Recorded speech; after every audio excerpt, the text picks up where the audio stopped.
एक समय की बात है। एक किसान था जिसके पास एक घोड़ा था। वह अपने इस घोड़े से बहुत प्यार करता था। उसे अपने घोड़े पर बहुत गर्व था, जो किसान की कमाई का जरिया भी था। अपनी इस कमाई से किसान अपने परिवार का पेट भरता था। लेकिन एक दिन वह घोड़ा भाग गया। उसके भागने के बाद समाज के लोग और उस किसान के पड़ोसी उसके पास आकर कहने लगे, हे भगवान, तुम्हारा घोड़ा जिस पर तुम्हें बहुत घमंड था वह तो भाग गया। उसको सांत्वना देने लगे कि उसके साथ बहुत बुरा हुआ। लेकिन किसान ने उसका जवाब बहुत ही सहजता से देते हुए कहा, हाँ, बहुत बुरा हुआ। फिर अगले दिन घोड़ा वापस आ गया।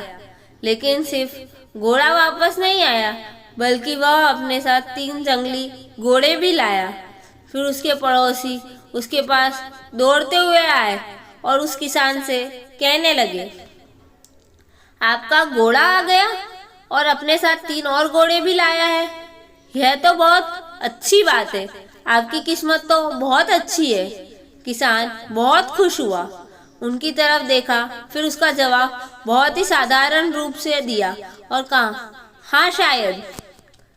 कुछ दिनों बाद किसान का बेटा उसी जंगली घोड़े में से किसी एक को काम के लिए उपयोगी बनाने की कोशिश कर रहा था। लेकिन इसी कोशिश के दौरान घोड़े ने उसे जमीन पर पटक दिया और उसका पैर बुरी तरह से टूट गया।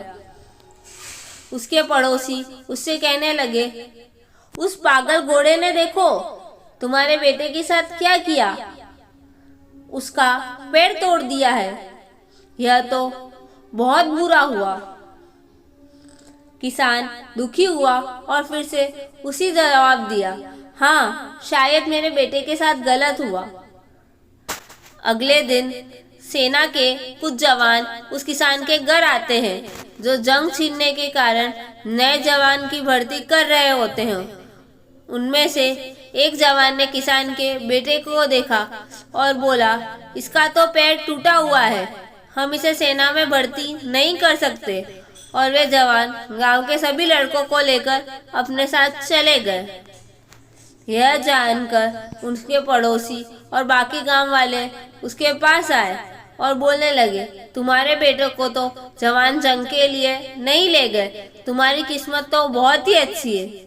इस आखिरी बार भी किसान ने फिर से बड़ी सहजता से कहा, हाँ शायद। Thank you. अगर आपको मेरी कहानी पसंद आई हो तो उसे लाइक और शेयर करें और कहानी के बारे में अपनी राय कमेंट करके ज़रूर बताएं।